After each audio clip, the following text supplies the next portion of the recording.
What is up, everybody? Dan and the Fireman here. We got a sale going on, 50% off for this weekend, the Halloween weekend. You get this for 15 bucks, basically. Link is going to be in the description. It's automatic. You just click add to cart. It'll be 50% off. Halloween sale. And you also get the digital downloads for all that stuff, the phone-friendly version, so you can practice it. It's the best deal I'm going to give you pretty much the rest of the year.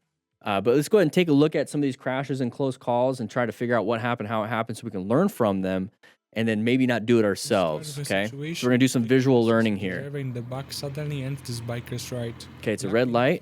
Happened. Somebody behind us crashed into us. Oh, a little bump. Could damage your rim, could damage your bike. I would pull off and take a look because you don't want to just start going like 60 miles an hour on the interstate or whatever and you have like a bent rim and now your rear tire is flat. We caught fire right there. Now we're gone. All right, close call with Cat. This is an older video too, so maybe the editing is not as good. So we got road surface hazard and we have a little kitty cat, so be careful. Don't hit the cat. But sad thing here, guys. It's a small animal. So it's either, if you're in a position where you have to swerve into like a guardrail or a car or run over the cat, I'd run over the cat. Now, if it's like a big dog, I'm gonna crash. If it hit the big dog, but try to swerve if you can. But if it's gonna put you in a bad position where you're gonna crash, small animals, just lift your butt up when you hit over it. Get over it. All right, random road events in California. Invisible Me. Okay, there's that open lane pattern. They switched over, right? So accelerate or move over. The whole point of a lot of the things that we're talking about is positioning for safety, locating these hazardous situations, assessing if it's a relevant threat. Road surface is a relevant threat. And so navigating that is by going nice and easy around some of this stuff. Oh. And his head fell off. So go a little slower. Go a little slower. Dude. Uh-oh. Oh, man. So we're talking mechanism of injury. They probably stopped. Somebody just smashed into them. They got pushed forward. The vehicle that smashed into them, all the fluids from the engine compartment, they're probably just follow that. That's the trail toward the car that hit them. Screwed, bro. Make sure the older lady's okay. Possible head injuries, back injuries. The seatbelt's going to cause some bruising. Dude. So they got hit. They hit somebody else. So they're in the middle. So they got two impacts. Yeah, this is Phoenix. Dude. Hey, are you So this is when we can rescue. You okay? So they're okay, good. So Dude, EMS probably on. Passenger seat's like freaking out. I just asked them. She said they're okay. Oh, hit a cactus. You're okay though? We saw it in a rear view mirror and heard it, and we're just like, oh my gosh. So there's the impact from the van. So I want the other car that hit everyone in the back. Probably not gonna be able to go anywhere. Just follow the trail. That's the person that hit. That person hit them. Hit that van. The van hit the old lady. Need help out of the car? We'll see in a second. All right, man. So one thing that you got to watch out for, if you do want to help somebody like this, is that when they hit, so their chest is hitting this, that's going to hurt. They might have some burns on the inside of their wrists, and they might have some burns on their face. One thing people don't realize is that you're going to go in on the chest. You can either go up and over like the steering wheel, or you can go down and under. So they're going to hit their chest, but their butt and legs are going to slide forward. And so you could have leg injuries easily. So if he steps down, he's like, oh crap, my leg's broken. Sometimes it's better just to leave the patient in the car. They're in the safest spot. They got a crash cage. They have, keep your seatbelt on if you really want to. But if you're standing on the side of the road, you're less protected. Plus, if you have a broken leg or a pain in your leg, let firefighters and EMS help you out of it. Here, I'll take your stuff for you. But it's up to the patient if they want to get out or not. I'll just recommend not to. Is she okay? Yeah, they're okay. So his chest hurts a little bit. Man, dude. So he's walking a little weird. Oof. Oh, geez. That hurt. It happens, I'm good. It does happen. But I'm good. So wearing full protective gear helped mitigate some of that stuff. Looped it up a little bit. Not the biggest deal. These bikes are kind of designed to fall down and crash. Maybe like a bent lever or something, but you can easily fix that. Car waiting behind, waiting to turn left. Okay, Dragon Rider Productions. Here we go. Oh, cutting you off. Apply the brakes. Apply the brakes.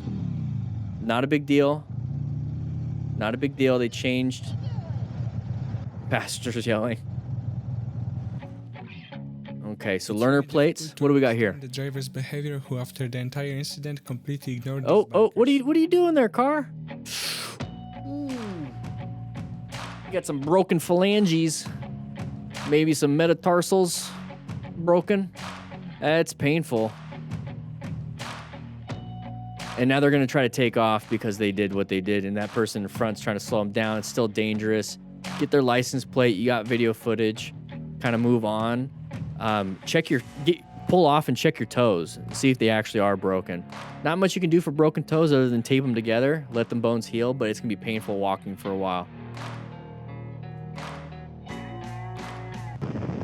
Oh, we're on a track. We're gonna have some fun. Maybe low side. Hopefully not a high side. That would suck. Oh, got cut off a little bit. Don't low. What's gonna happen? Oh, good. Okay, not a big deal. Oh, geez. Are we in California here? Idea to punish Yeah, we're in California. drivers like that. Don't punish anybody. You see how in California they actually move over? Look at that.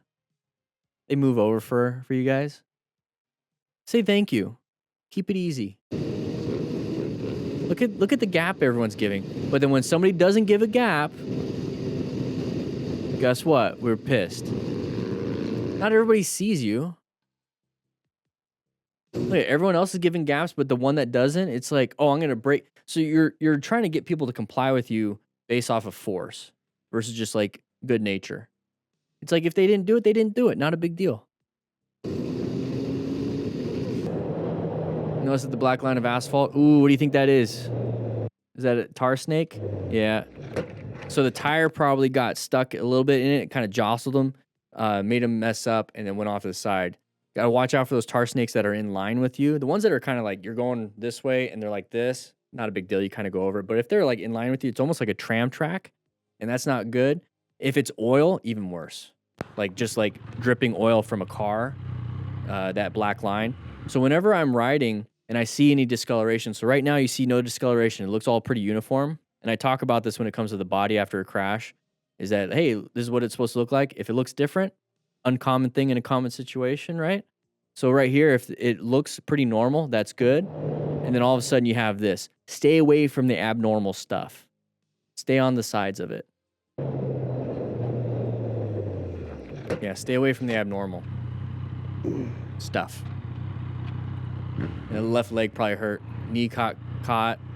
Yeah. So we're lane splitting.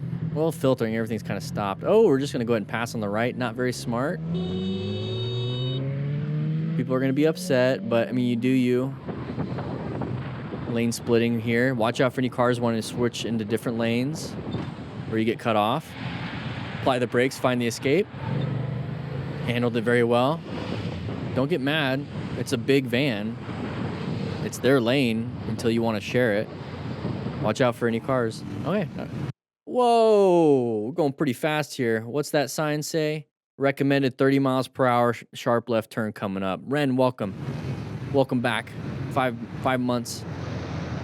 So we got a sharp turn over crest of the hill. That wasn't very sharp, but at least the sign tells you. Still got some turns coming up. We're gonna have a vehicle come out in front of us that didn't see us. We have a sharp right turn coming up. We're slowing it down. We have a possible deer crossings. Okay, we slowed it down before the turn. Oh, we started scraping.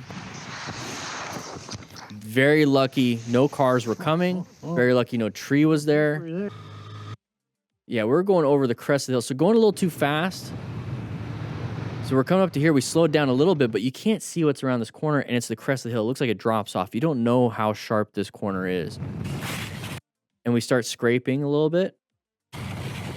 And then we dump the bike. So low side, guys, just slow it down. There's no real reason to do that. A little slippery there. A little slippery. All right, passing here. Okay, you could probably do it. People are going to get mad. It is what it is. Really foggy out. Yeah. I usually try not to piss people off when I'm riding. There's no real reason to do that. What's up with everyone passing on the right? Oh, we're gonna have some road rage stuff. I really don't care about that. Don't care about road rage. Here we go. Getting through here. We're gonna have side of the vehicle or something. Line of sight issue. Oh, geez. Hey, we slammed the brakes, but the bike stabilized. That's good. That was a really big wide turn by that van. So what can we do differently on that one? We could probably not slam the brakes, just apply it. Because you'll actually stop sooner if you do good progressive braking versus slamming the brakes, because you're losing traction when you slam it, it starts sliding. The goal is to get traction, and that's what progressive braking will do. So instead of a panic, go ahead and squeeze, squeeze, squeeze, squeeze, squeeze, squeeze, squeeze. And if we have to, find that escape. Thankfully, it's just a close call, not a crash.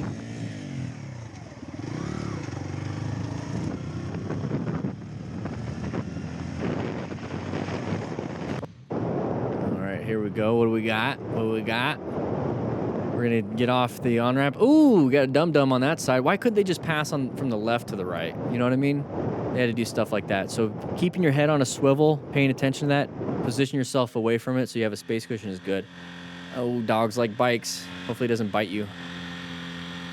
You got a treat? Got a treat? I don't hear any treats. Why does he go to that person, not the other bikers? It's probably because it's revving. He's revving the engine.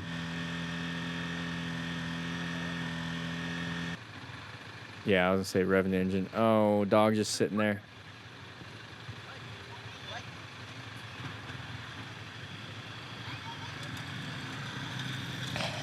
Oh, geez. Yeah, pay attention to what's in front. Like, that's the big thing. Dogs are fast. Yeah, get yourself out of there. All right, so we're replacing his turn signals, and What is a little fucker? there are ants living inside. Oh, that's not good. We're just gonna go ahead and skip that because I don't really care. Well, that was a quick and easy video. Thank you, MotoStars, for putting that out. How long ago? That was December 16th, 2022. Very interesting. But make sure you guys grab the drill booklet. It's 50% off right now. Links in the description. Just click it, add it to your cart. Instant 50% off. And I'll be seeing you guys on the next live stream.